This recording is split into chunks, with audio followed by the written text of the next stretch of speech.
sanata na bikin zaken magana. Mu zo karbi ƙasa, ga mai manufa ta inganta ƙasa. Kowa za ya gane layin sanai. Tinubu tallakan ƙasa ke da ai. Tinubu ya wadata baya kwaɗayi. Duk mai san ƙasar mu kai zai ra'ayi. Makiyin 'yan ƙasar mu su karkayayi. Mu gaishe da Tinubu. Na ce mu tafa wa Tinubu. Sannan mu gode wa Tinubu.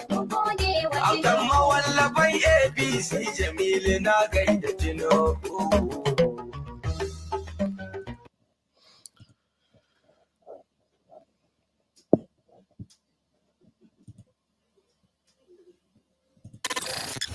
Your one-stop radio for information, education, and entertainment. This is Asiwaju Radio.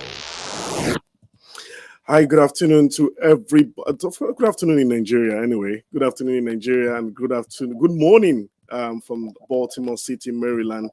My name is Stephen Oguntoyibo, and today promises to be a very interesting one with my very interesting conversation that we're going to be having today with some very amiable guests from all over Nigeria with a keen interest of national development. We're going to be having a lot of interesting conversation on this show today.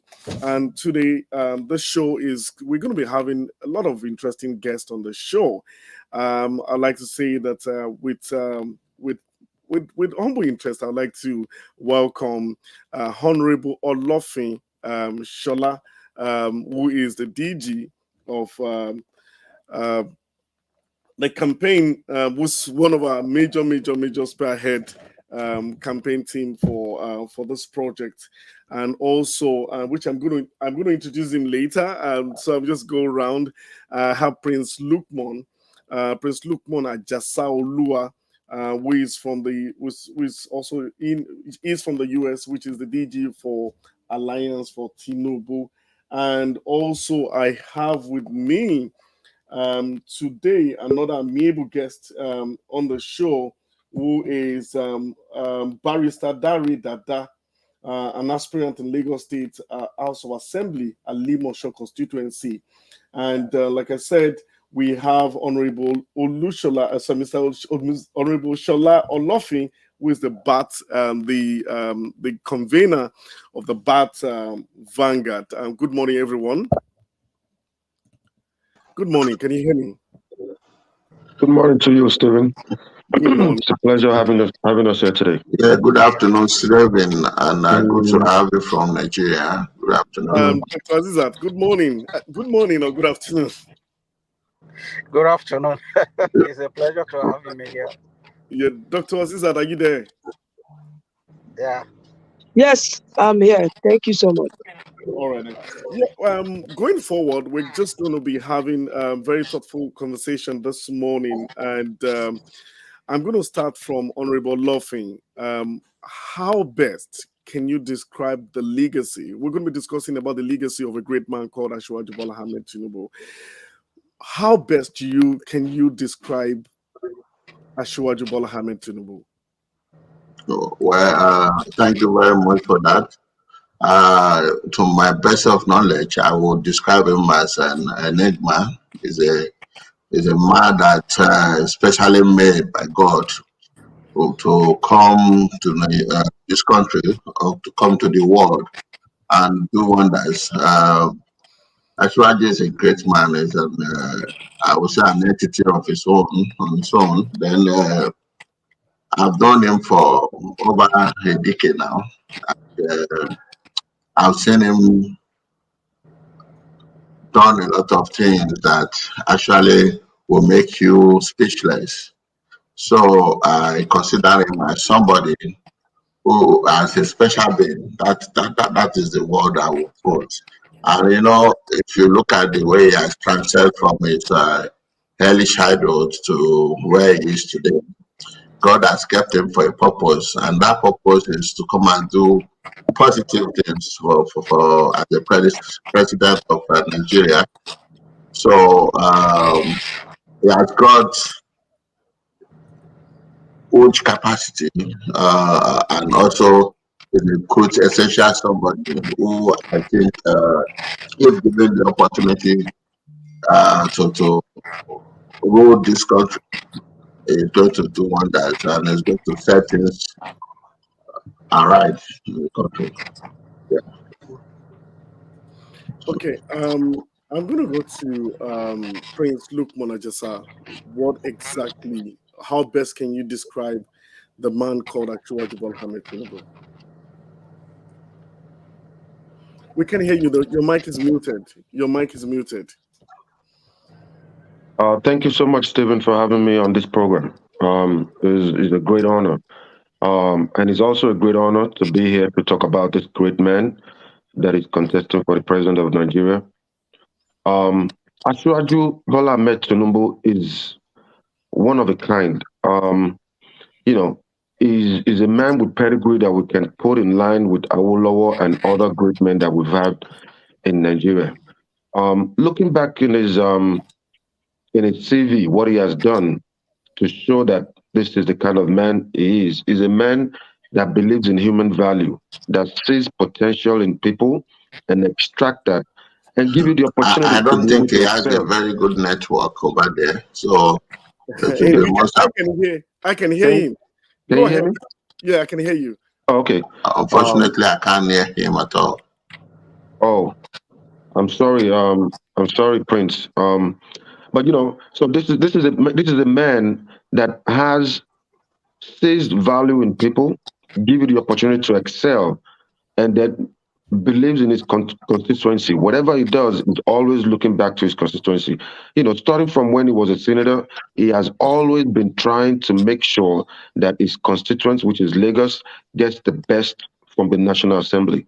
Getting as a governor, um, in 1999, Lagos was in a disarray. We're having accidents left and right. People are dying. He created an agency, called LASTMA. If you look back on the history of LASTMA, before LASTMA came on board, we have, the accident-related deaths in Lagos was so humongous. And now, if you look at what LASTMA has done to curb the accidents and the deaths that we have in Lagos State is incredible. The margin is unbelievable. So talking about it too, in 1999 when it came on board, Lagos was the dirtiest state in Nigeria. Matter of fact, in Africa. As of today, the LAMA, the agency that he created, has cleaned up Lagos, and now Lagos is one of those beautiful states that you can compare to New York City.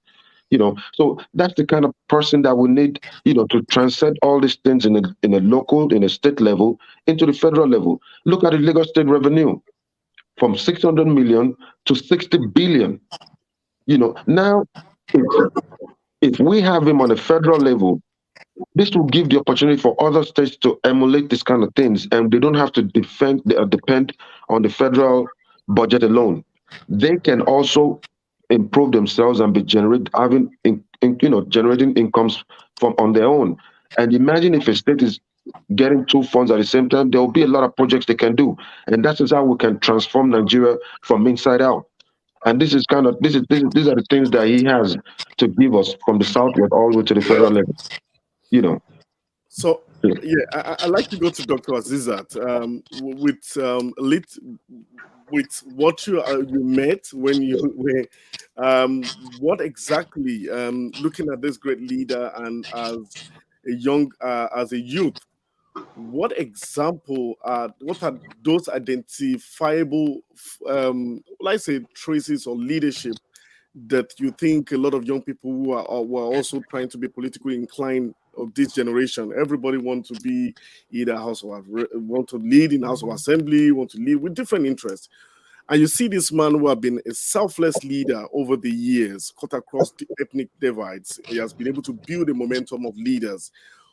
What are those qualities, valuable qualities that you find in this man that you think that is impeccable for you, Dr. Zizat? Can you come again? My network is kind of poor. I was asking, what are those leadership qualities that you can identify in this great man called Asiwaju Bola Ahmed Tinubu? Oh, yes, thank you so much. And I remember this is something that I share frequently, and I think that that is part of the character and the personality of Baba, like I used to call him, and that is the ability to bring people together.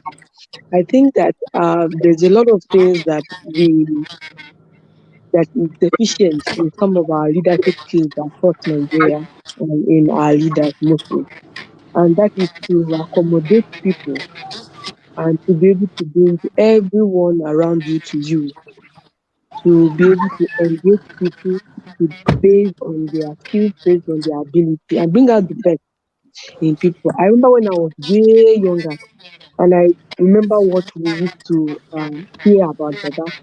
And I remember someone would say, no matter how bad or negative feeling that you have, or problem or challenge that you have, when you get to meet Baba, when you are coming out from the place, you are happier.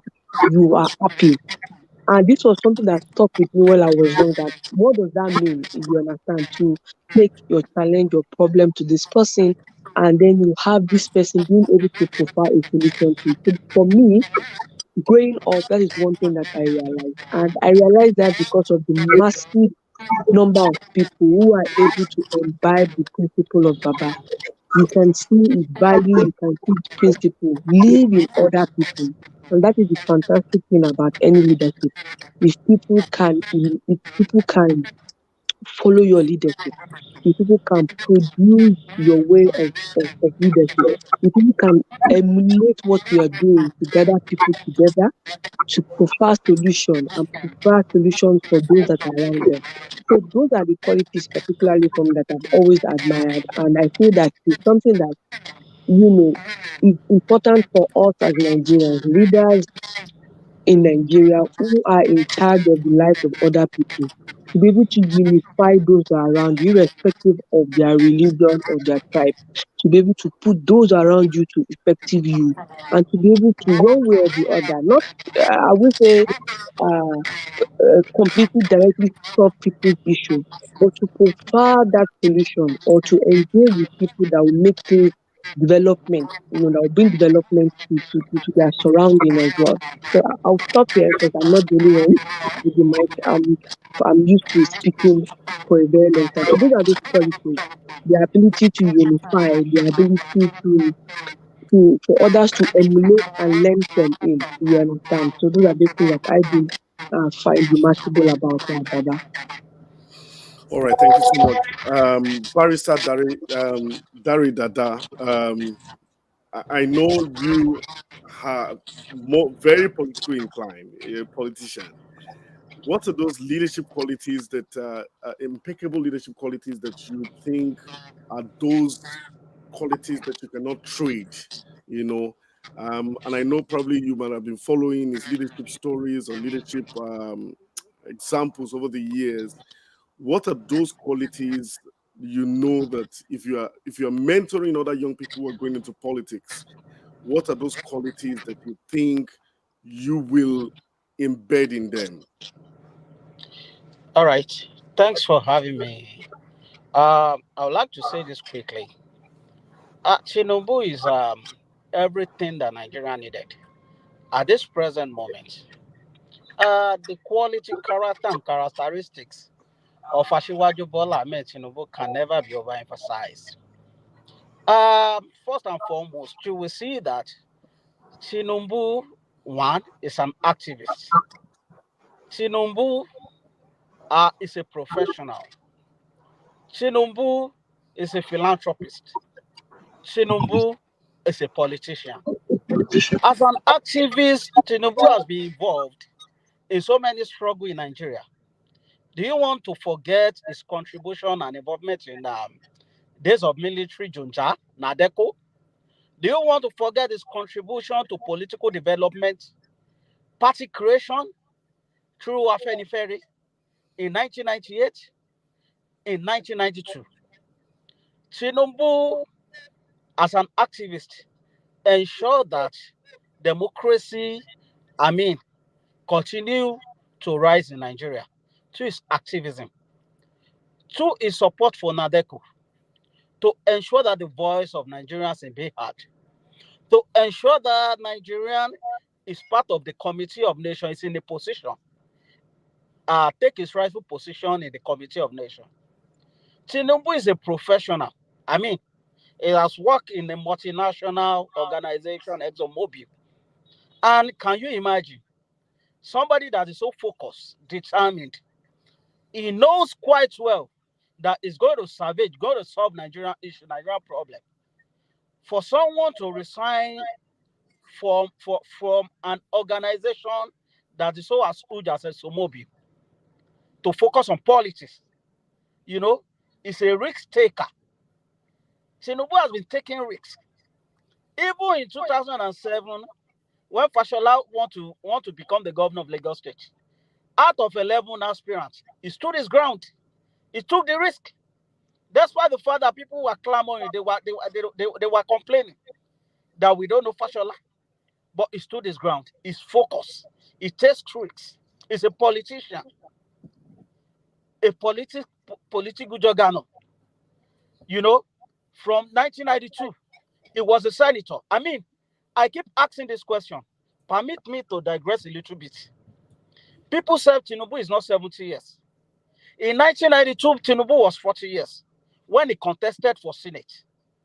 And from 1992 to 2022, that's 30 years. So 40 plus 30 is 70 years, for crying out loud.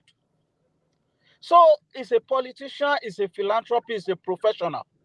He has brought his professionalism to bear in Lagos State.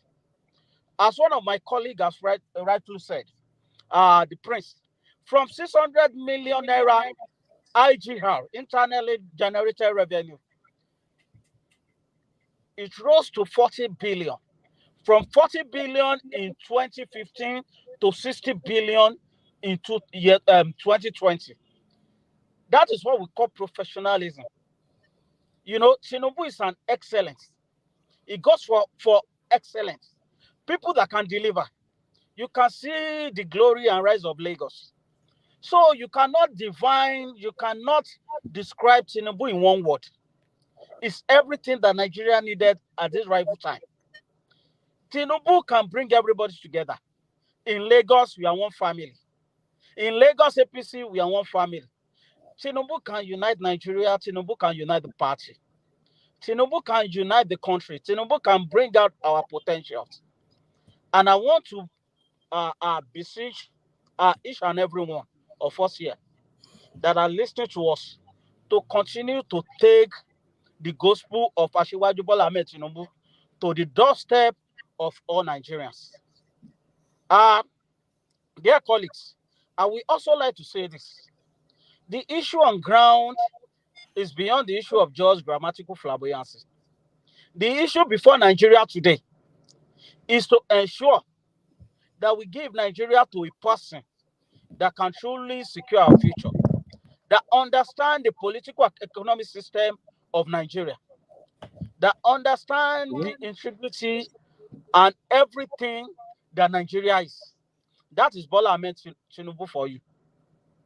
Bola Ahmed Tinubu built bridges. What has not been, what we have been unable to achieve in the time past, during the Awolowo era, during MK Abiola era, Asiwaju Bola Ahmed Tinubu has been able to achieve that by bridging the gap, by bringing together the North and the South. As we all know that Tinubu sacrifice his vice presidential aspiration just to ensure that Nigeria remain one, just to ensure that APC come to power, just to ensure that we have an opposition that is very, very vibrant. And today, the opposition has formed a government. It is personal sacrifice. So, without taking much of our time, I would like to take a pause so that we can continue with the program with other questions. Thank you. Is this there? Yes, it is. It is. Yeah, I'm just like okay. I want to ask a question from HSO. Yeah, I want to ask a question from HSO. HSO, what do you think can be done also in terms of mainstreaming younger politicians? You know, because in the last conversation I had, and I see how effective this what Asiwaju is doing currently in terms of mainstreaming younger people who are having key interest in politics into his government. Do you think this will go this would change the face of Nigeria in this time and age? Like seeing people like Dio Israel, you know, also trying to lobby with the federal government, with ASU, in terms of calling the long-standing strike in the educational sector.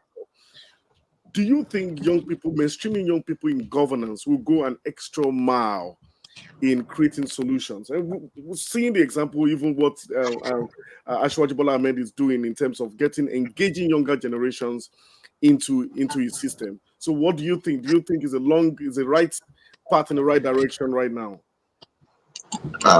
Yes, absolutely. I think so.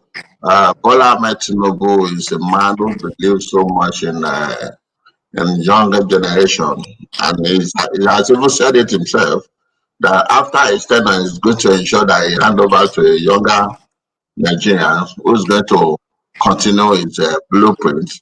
And being the fact that I've studied him over time, I think is going to ensure in this his administration is going to ensure that there is 60%, if not more, youth inclusion in its government. Is somebody that actually wants to mainstream the younger generations to take over to get involved, especially people of age 35 to 45 thereabouts. I know of a person who actually today he is the MD of Loma. I tried to ensure that he became MD, and is barely 40 years old. And if you look at what Loma has been able to achieve within his tenure as the MD of Loma, they have been able to sanitize Lagos, and Lagos is better now in time of the environmental discongestion. So you look I believe that Ashwaju is going to ensure youth inclusion and also ensure that one of his pivotal projects will be youth participation in the incoming government of the day. So I will send to submit.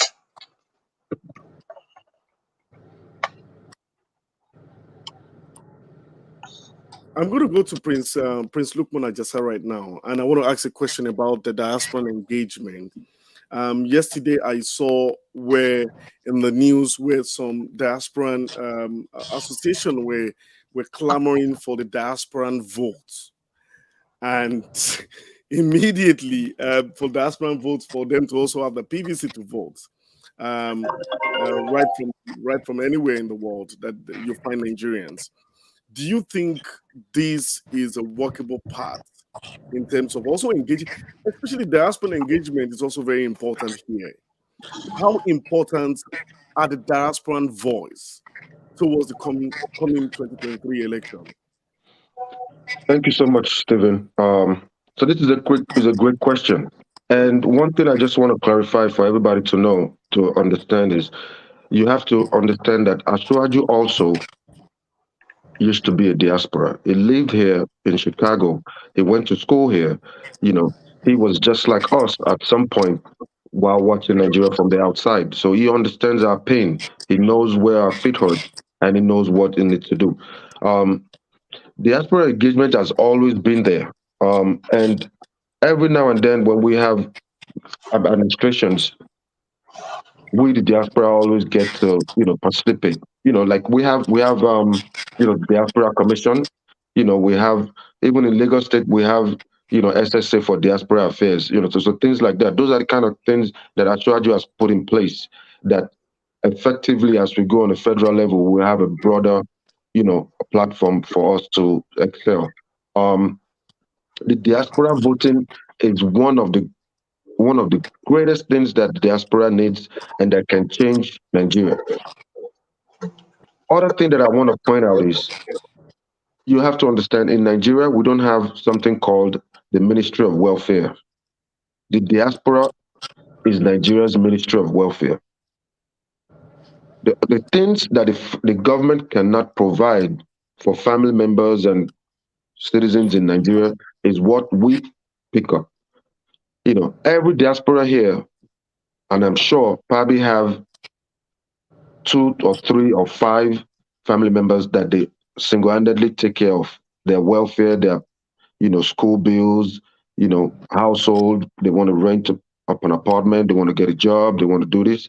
So those are the kind of things the diaspora need. So diaspora is not something any government can just shove to the side.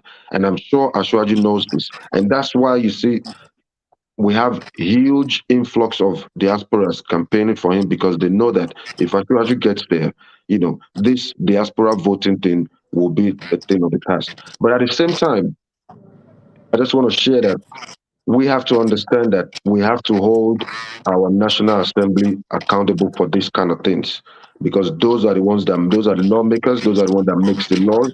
The president can assist us in pushing it, in presenting it to the National Assembly, but every National Assembly person should be held accountable to make sure that the diaspora has their own diaspora voting. Thank you.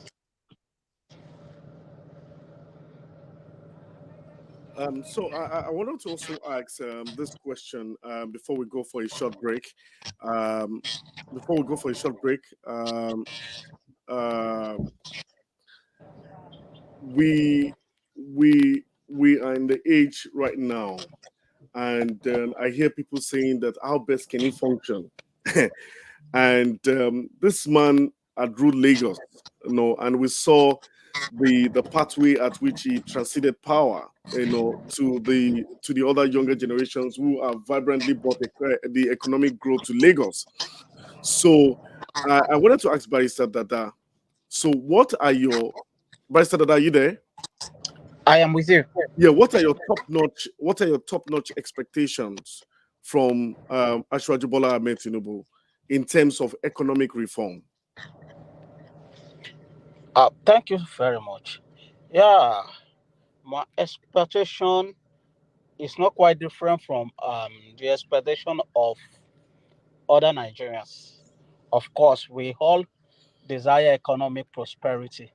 We all desire a situation whereby we can have 24, 24 hours power, you know, where there will be in the industrialization, where there will be even development, where there will be even distribution of wealth and income.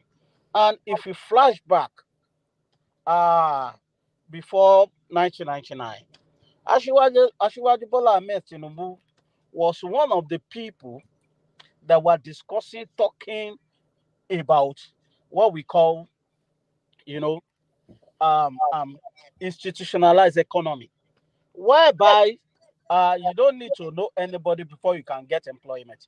You don't need to know anybody before you can get anything done. You know, even if you look at APC manifesto, you will see that those are the things that were added in that APC constitution, rather APC manifesto, rather, whereby there will be economic prosperity for all, where there will be hope for all, and in fact, I want to say that Asiwaju Bola Ahmed Tinubu and be tested and trusted because he who much is given to much is expected. The one that he has handled in Lagos, we have all seen it. If Lagos is not well or properly being managed, the population of Lagos State in 1999, 10, 11 million, will not be 30 million in 2020. Is due to the economic prosperity, his vision, his ability to think outside the box that ensure the economic growth of Lagos State. Okay, for example, look at what we just did last week, the offshore, the Lekki Deep Sea. You can see that it is a thought, it is a plan that Asiwaju did in 2002. It went to China, they conceive it, and they follow up. And in 2022, we have a deep sea port. And the first goods were cleared last week. And that's what we are expecting. We are expecting more development, we're expecting more opportunity, we're expecting more economic even distribution of wealth and and resources. We are expecting a situation whereby an artisan, a barber, uh, a organizer will be able to, generate income on their own. By using their tools where there's power. And he has been saying it for the past few months now. Even, last 3 years, he said it that you cannot accuse us of being lazy when you don't give us power. Because for any industrialization to take place, there must be power. There must be adequate power. So those are my expectations. My expectation is not different from other aspirations of Nigeria in terms of economic freedom. I am not expecting too much. I'm not expecting a miracle, but I expect a situation whereby I'll be able to put food on my table, whereby there will be, housing projects that housing will be affordable, that, cash will be affordable. You can imagine the amount of dollar now, and I'm sure that Asiwaju is putting all that into cognizance. And I'm very sure that by the time he get to power, everything that we have been clamoring for, at least we will achieve a lot of things. Thank you. All right. Thank you so much. We'll go for a short break and we'll be right back after that short break. Imagine a transformed Nigeria. Imagine a decentralized democracy. Imagine an industrial base with sufficient jobs. Imagine an agricultural base with food security. Imagine a decent livelihood. Imagine justice, peace, prosperity for all. Nigeria for Nigerians. Imagine Bola Ahmed Tinubu as president of Nigeria 2023. A progressive leader, a freedom fighter, a nation builder. Asiwaju knew. The difference is clear. Asiwaju is here. This message is brought to you by BAT Vanguard, Bola Ahmed Tinubu Vanguard 2023. Bola Ahmed Tinubu for president. Support Bola Ahmed Tinubu as president of Nigeria 2023.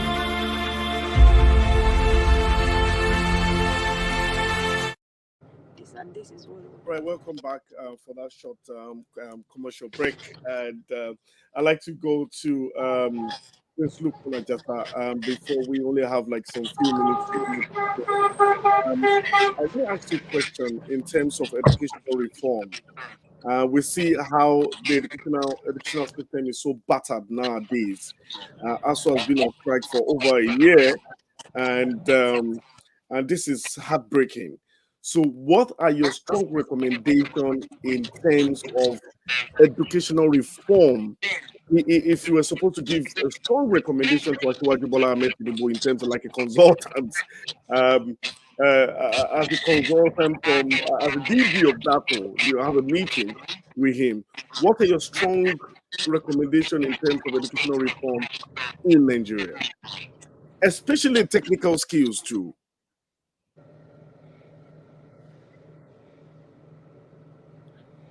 You're muted. We can hear you.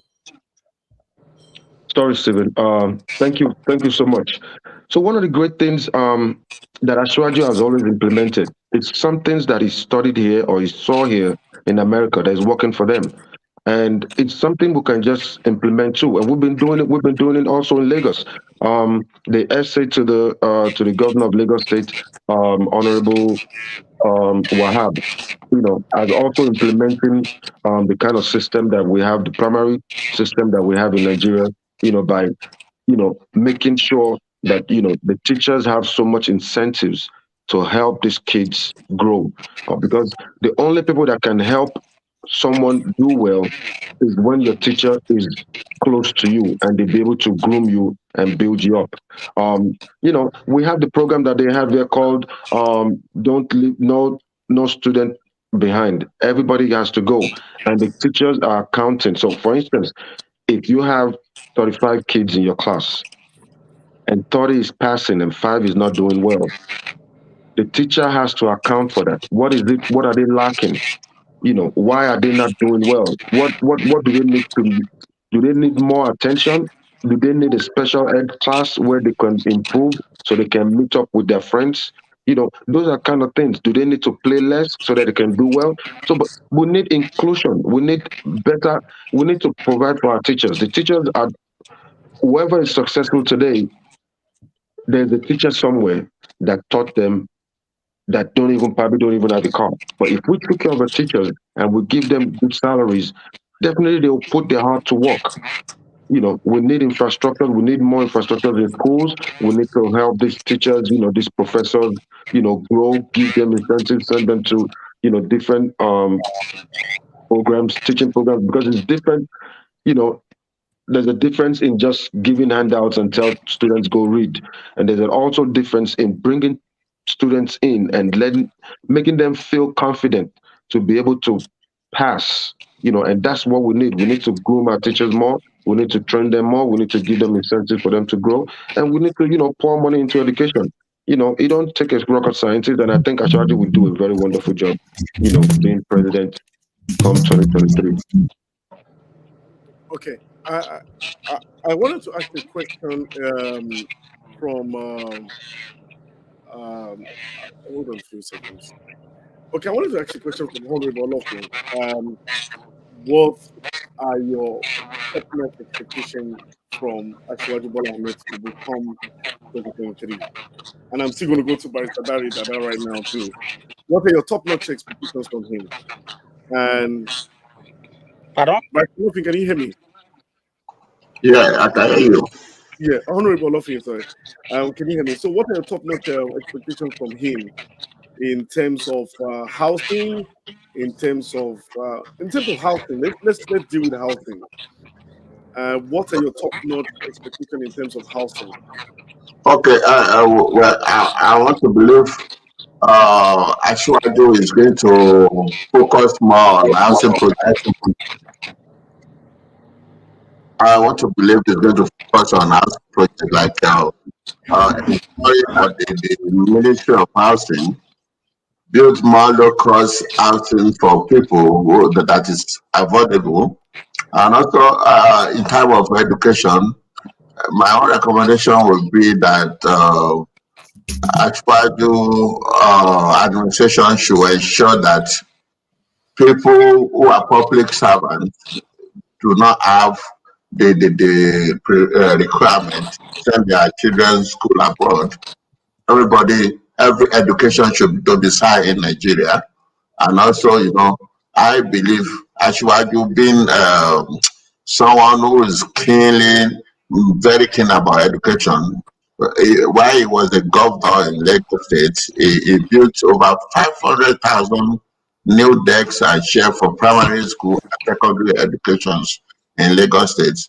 And he built a lot of schools and also spent a lot of over 200 million on bursary and scholarships education, both in tertiary institution and elementary institution education, the secondary school educations.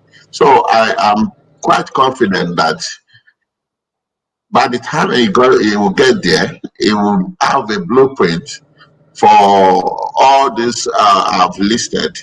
Is going to ensure that low-cost housing is provided for every state of the federation. And also, it's going to ensure that schools are well attended to. The lecturers, the teachers that are going to be employed will they will be well trained in order to be able to train these school children in a proper way, and also give them a certain standard that they're going to follow.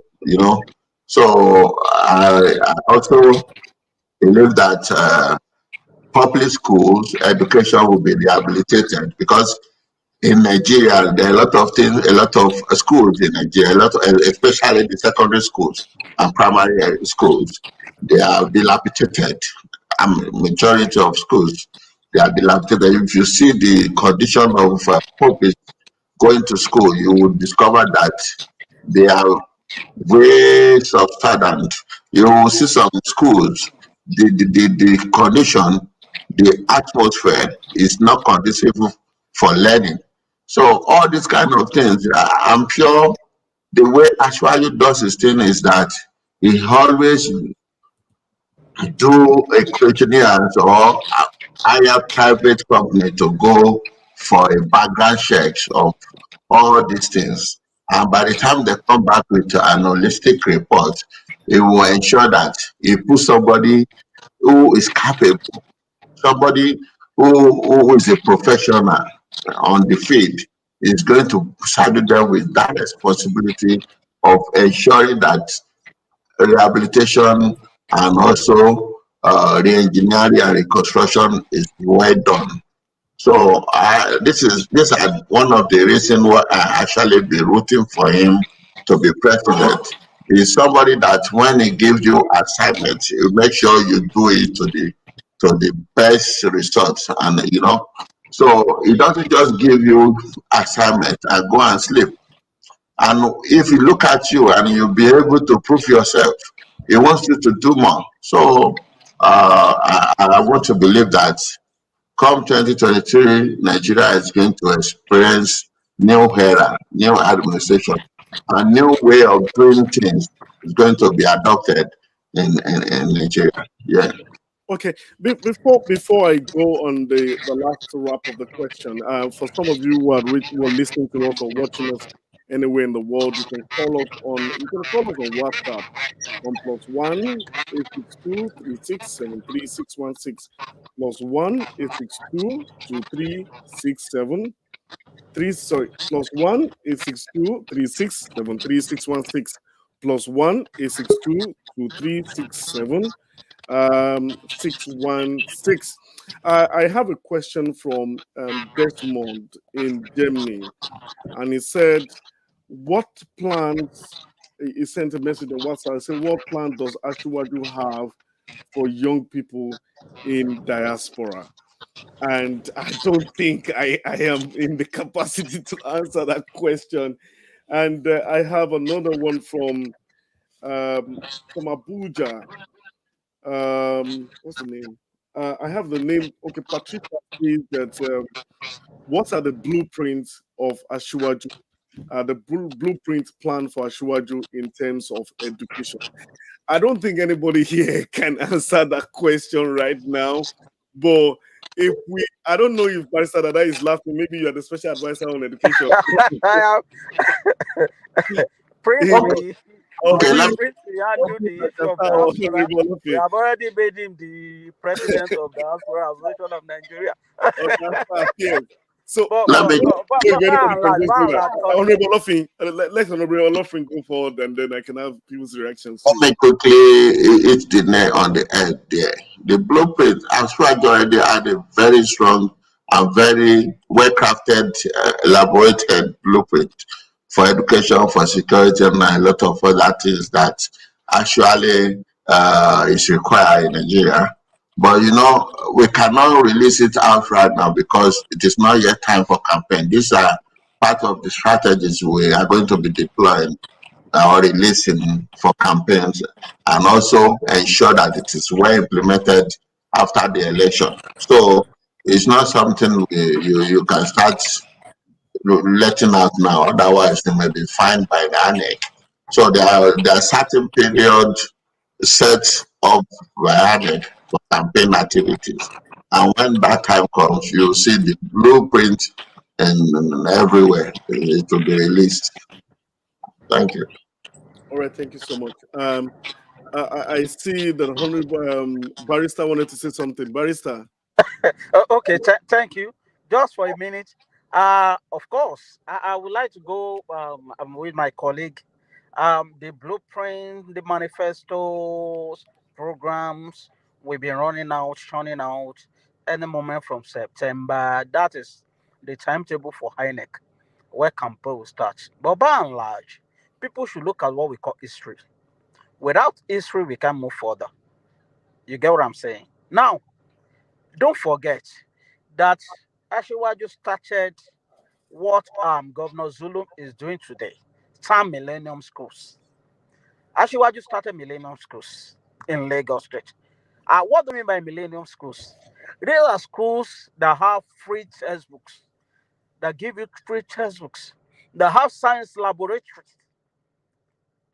And don't forget, the first person, first governor that started paying WAEC for children, NECO, it started in Lagos State, 2002, during the tenure of Asiwaju Bola Ahmed Tinubu. So you can surely count on him when it comes to education. He has always, canvassed for autonomous of ASU, independence of university autonomous. So I believe that by the time campaign fully started, people will have the total blueprint of how education should be run in Nigeria. Thank you. Okay. I'd like to hear from Prince Luke Monajasa. What do you anticipate? What are your expectations? You're not speaking, but what are your real expectations from Asiwaju in terms of his manifesto? Well, Stephen, like my colleague said, Barrister Dada, my expectations is not different from the expectations of Nigerians. I'm a Nigerian. I was born and raised in Nigeria. I came here, even though I've been in the United States for quite a while. But what I know is antecedents always count.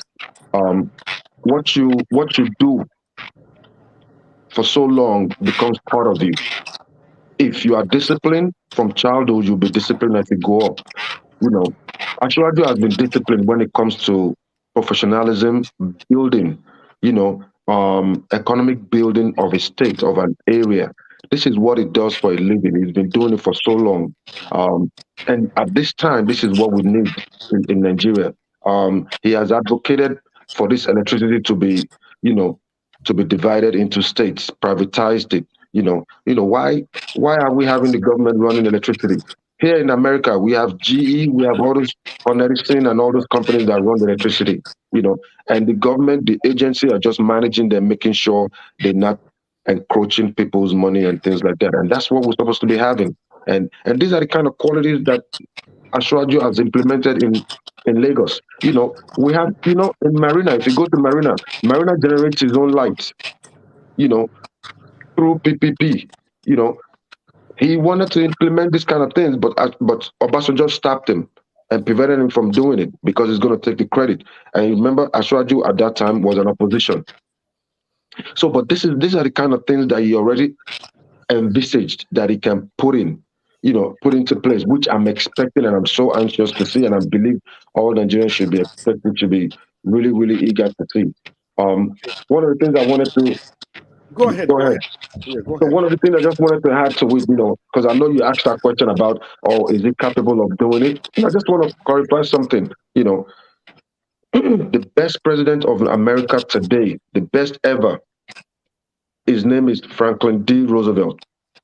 At the time Franklin D. Roosevelt was the president of America, he was in a wheelchair. He was a wheelchair bound. He can't stand up for himself. He was a wheelchair bound, and this is the president that took us out of the Great Depression. That created all these great agencies that we have in America.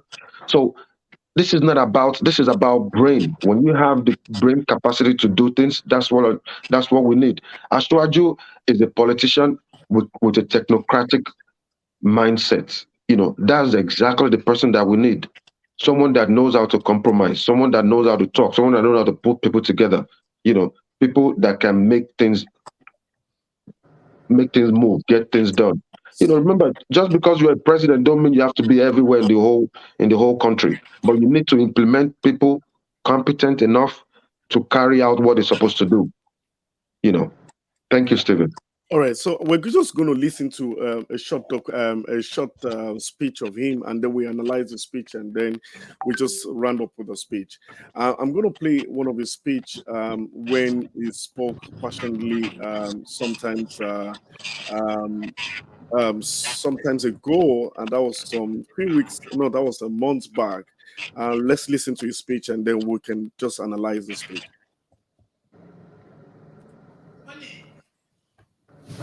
For the for the joy of Nigeria, you need the leadership.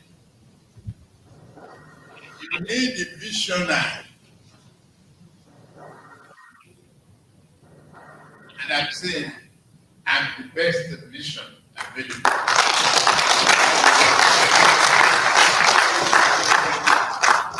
That's why I'm come to tell you this morning or this afternoon. So please decide well. It's a delegate election, whichever it is, that we decide who will be our candidate as APC. I assure you I won't let you down.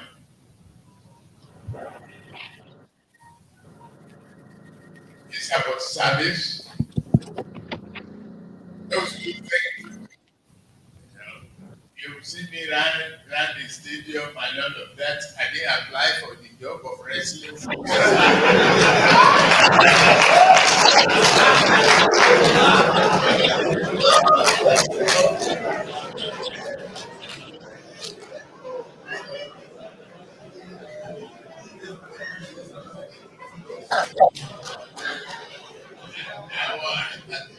I want Joshua to be donor. Opponent. That's what I'm applying for. Is a brain capacity.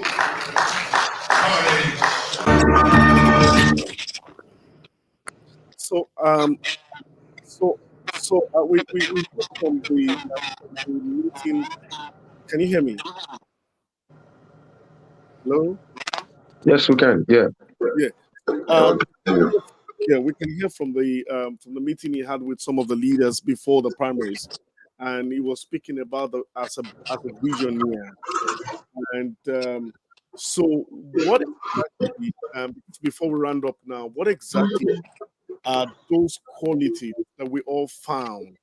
Everybody here, what are the qualities? What are the impeccable qualities that we found in Asiwaju that we know that it's a standard, even on our mentorship when we're mentoring young leaders?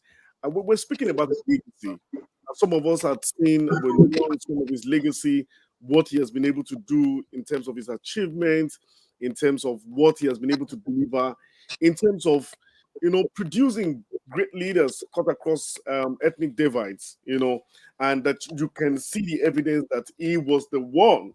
And I saw a video, and I don't know if I can say this. I saw a video when he was in, I don't know where he traveled to now. Was he Germany? He's currently out of the country or he's back. But, he's a leader that will scold you and they will bring you back. And that is leadership. What exactly are those leadership qualities that all of us in this house, like Prince Ajasa, Barrister Dari Dada, Honorable Barrister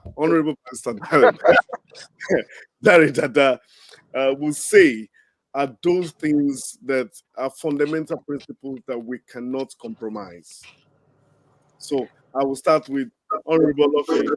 What are those standards and qualities that can never be undermined? Yeah, you see, what I would like to emphasize on is one of the leadership quality he has is be able to anticipate. He has this very strong mindset of anticipating every move, the result of every move he wants to take. And again, he's a very articulating man. It takes his time to look deeply into what he wants to do and how he wants to achieve it. And if he fights, another, that's this spirit also that is called spirit of waiting is winning. Okay, I also believe that waiting is also winning. Like if you're chasing something and that thing didn't come to you, you can wait for the next time, and you're still winning. It's not as if you have lost entirely. I saw that in him when in 2018 when Femi Gbajabiamila was vying for the Speaker of House of Rep, and at the end of the day, due to one.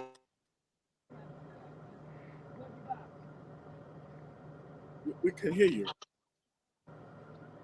Because we lost you. I think it froze. I So, lost the- you. so while we're waiting for him to come in, maybe I'll just add to what he was saying. Um, Talking about Ashwaju, uh, you know, he had an impromptu interview with Honorable Akim Fashiro, and I believe I sent you, Stephen, I sent you that interview. And this is an impromptu interview. He just sat down and he said, you know what, can I interview you and ask you some questions? And he was like, okay. And he just jumped into it and he started talking. If you listen to that interview, you see how articulated Ashwaju is, explaining how he does his things, picking up, picking competence from someone.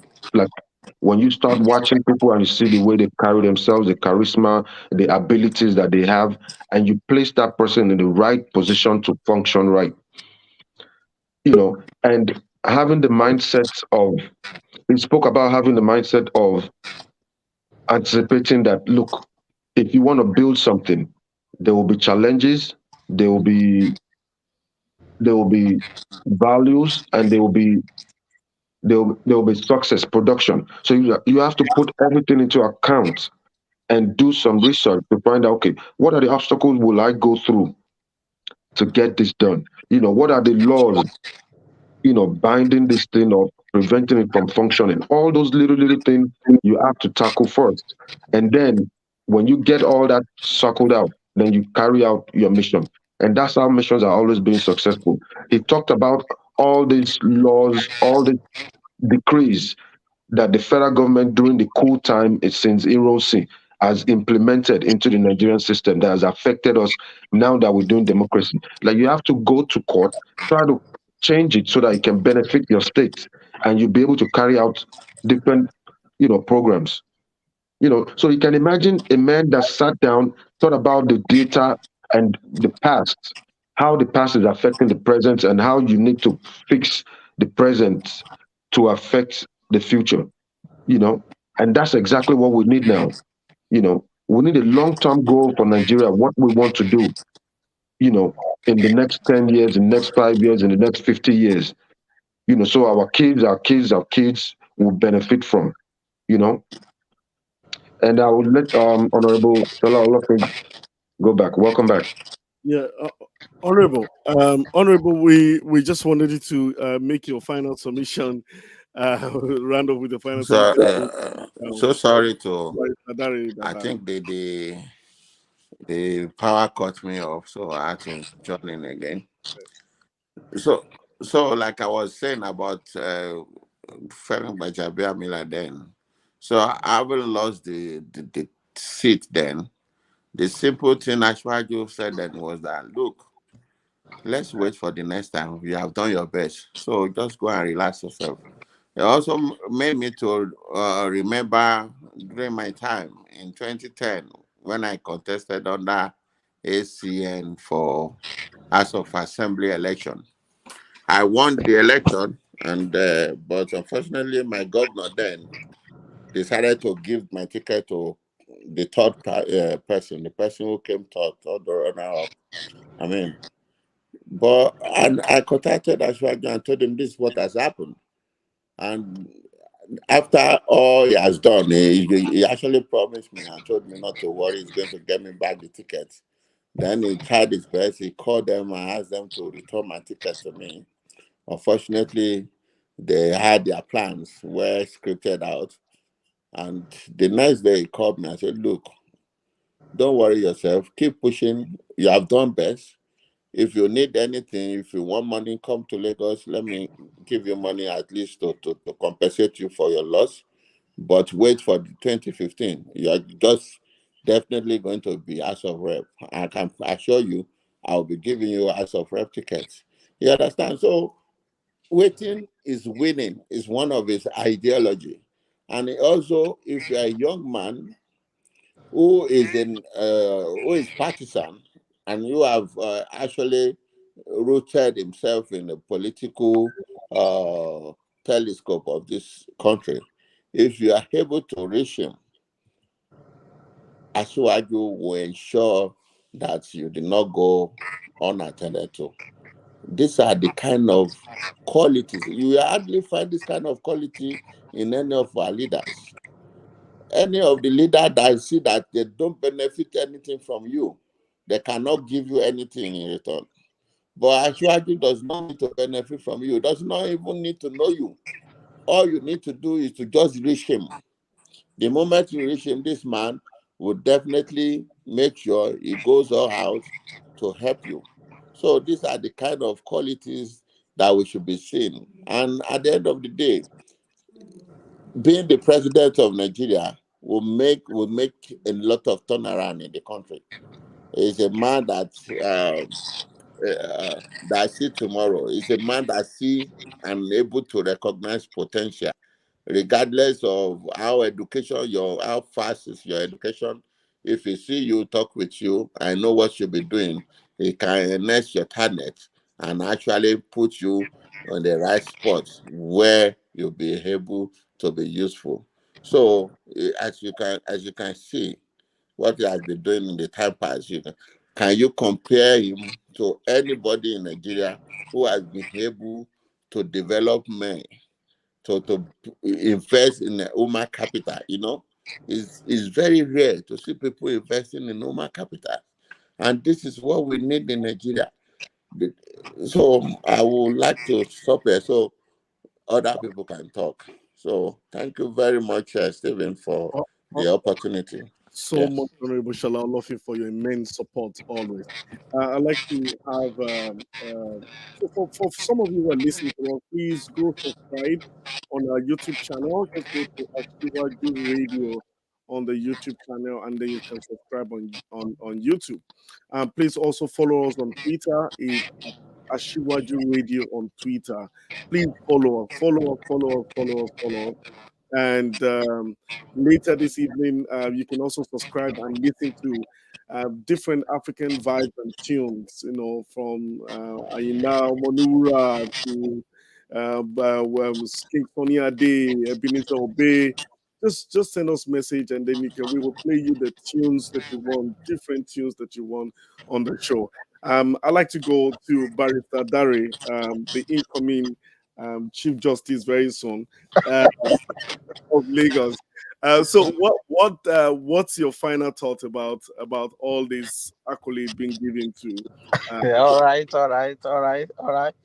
Thank you, host. Thank you, my colleague. I would like to round up by saying that, of course, um, everything a man needs to succeed in life is what Ashiwaju is. One, Ashiwaju is a fighter.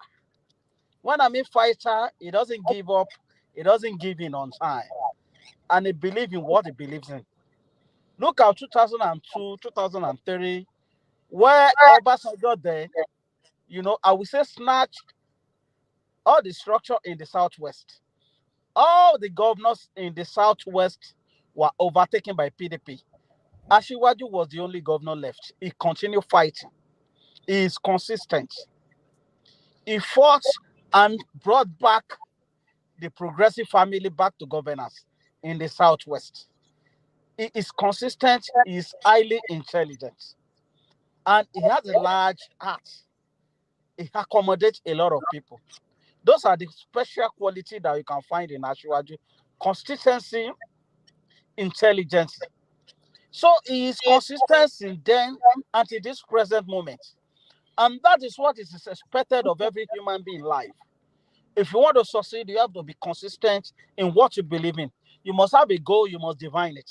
And that is exactly what Ashiwaju has done.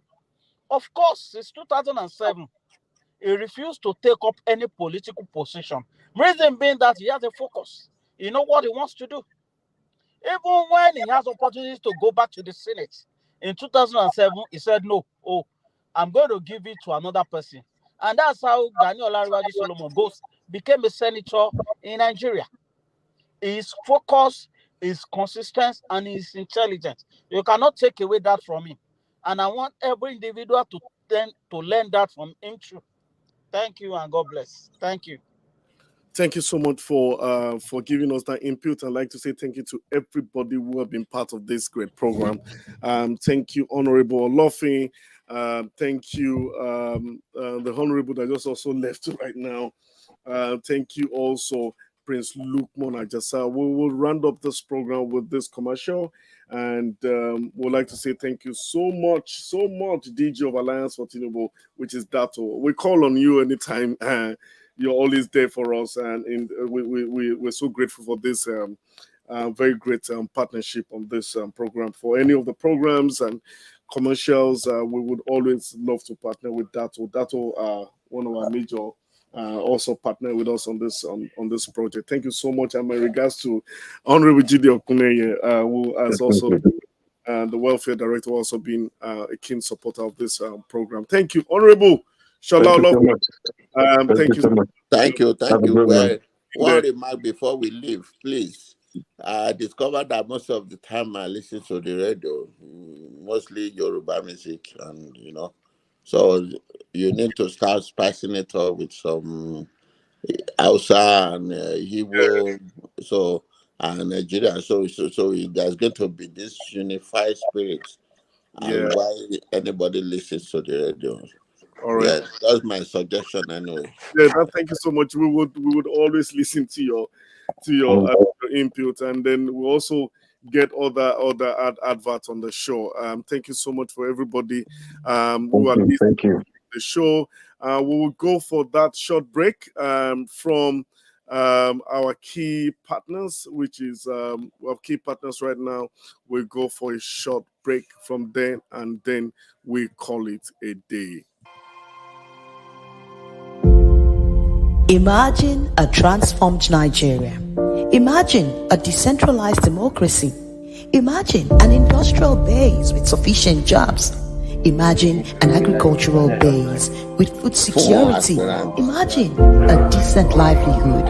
Imagine justice, peace, prosperity for all. Nigeria for Nigerians. Imagine Bola Ahmed Tinubu as president of Nigeria 2023, a progressive leader, a freedom fighter, a nation builder. Asiwaju knew. The difference is clear. Asiwaju is here. This message is brought to you by BAT Vanguard, Bola Ahmed Tinubu Vanguard 2023. Bola Ahmed Tinubu for president. Support Bola Ahmed Tinubu as president of Nigeria 2023.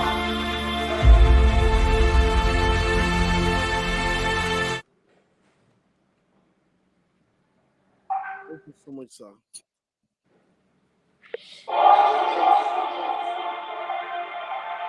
So what one thing we can do about it?